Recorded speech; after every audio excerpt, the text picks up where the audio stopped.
রাজনৈতিক সরকার যখন নতুন সরকার দায়িত্ব নেয়, নির্বাচিত সরকার স্বাভাবিকভাবেই তাদের রাষ্ট্রের বিভিন্ন জায়গায় তারা তাদের পছন্দনীয় লোকজনকে বসাবেন। এটা হচ্ছে স্বাভাবিক নিয়ম। আমি তো মনে করি কোনো শঙ্কার কারণ নেই। আমি মনে করি যে ইনশাল্লাহ নতুন যারা দায়িত্বে আসছেন, যিনি দায়িত্বে আসছেন, তিনি এই বিষয়গুলো মাথায় রেখে বাংলাদেশের এই মানুষগুলোর প্রতি, এই নির্যাতিত বেদনাহত যে মানুষগুলো, তাদের প্রতি সুবিচার করার স্বার্থে এই বিচার প্রক্রিয়া অব্যাহতভাবে সামনে অগ্রসর হবে। আমি তো মনে করি কোনো শঙ্কার কারণ নেই। এটা স্বাভাবিক প্রক্রিয়া। রাজনৈতিক সরকার যখন নতুন সরকার দায়িত্ব নেয়, নির্বাচিত সরকার স্বাভাবিকভাবেই তাদের রাষ্ট্রের বিভিন্ন জায়গায় তারা তাদের পছন্দনীয় লোকজনকে বসাবেন। এটা হচ্ছে স্বাভাবিক নিয়ম। একদল যখন ক্ষমতা থেকে চলে যায়, আমি এখানে নিয়োজিত হয়েছিলাম অন্তর্বর্তীকালীন সরকারের সময়। এখন নতুন সরকার এসছেন, তারা তাদের পছন্দের লোককে, তাদের কাজের সুবিধা, তাদের নিজস্ব পরিকল্পনা আছে, তারা নিশ্চয়ই সেই অনুযায়ী এখানে বসিয়েছেন। আমার পক্ষ থেকে তাদের জন্য সর্বাত্মক শুভকামনা থাকলো, সহযোগিতা থাকবে, পরামর্শ দরকার হলে আমি দেব।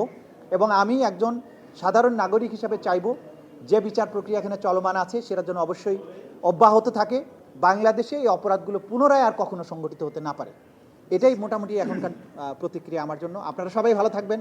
মিডিয়ার বন্ধুদের প্রতি আমার বিশেষ কৃতজ্ঞতা, কারণ আপনারা গত 1.5 বছরে এই ট্রাইব্যুনালকে যেভাবে সাহায্য করেছেন, যেভাবে ফোকাসড করেছেন, আমাদের বিচারের প্রয়োজনীয়তাগুলো, আমাদের বক্তব্যগুলোকে যেভাবে দুনিয়ার কাছে ছড়িয়ে দিয়েছেন, মিডিয়ার এই সহযোগিতা ছাড়া এই বিচারকে সফল করা অপূর্ণাঙ্গ হতো, সম্ভব হতো না, কঠিন হতো। মিডিয়ার প্রতি আমাদের কৃতজ্ঞতা। আপনারা অসম্ভব পরিশ্রম করেছেন। রাষ্ট্রের প্রতি, বাংলাদেশের মানুষের প্রতি আপনাদের ভালোবাসা, দায়বদ্ধতার জায়গা থেকে আপনারা এটার প্রমাণ দিয়েছেন।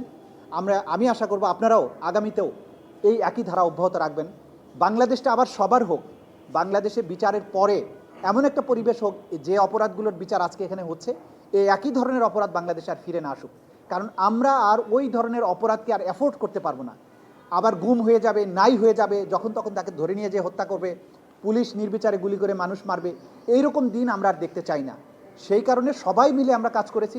আমরা হ্যাপি আমার টিমমেটদের প্রতি, তদন্ত সংস্থার প্রতি। আমার টিমমেটরা সবাই, প্রত্যেকেই তার যার জায়গা থেকে অবদান রাখার চেষ্টা করেছেন। আমি প্রত্যেকের উপরে আজকে বলছি, আমি প্রত্যেকের উপরে সন্তুষ্ট। আজকে একটা আনন্দ নিয়েই যাচ্ছি যে যতদিন দায়িত্ব পালন করেছি প্রত্যেককে আমাকে হেল্প করেছেন। আমি আশা করব আগামী যিনি চিফ প্রসিকিউটর আসছেন তিনি একই ধরনের সহযোগিতা পাবেন, তিনিও সফল হবেন। বাংলাদেশ সবাই মিলে আমরা সামনে এগিয়ে নিয়ে যাব।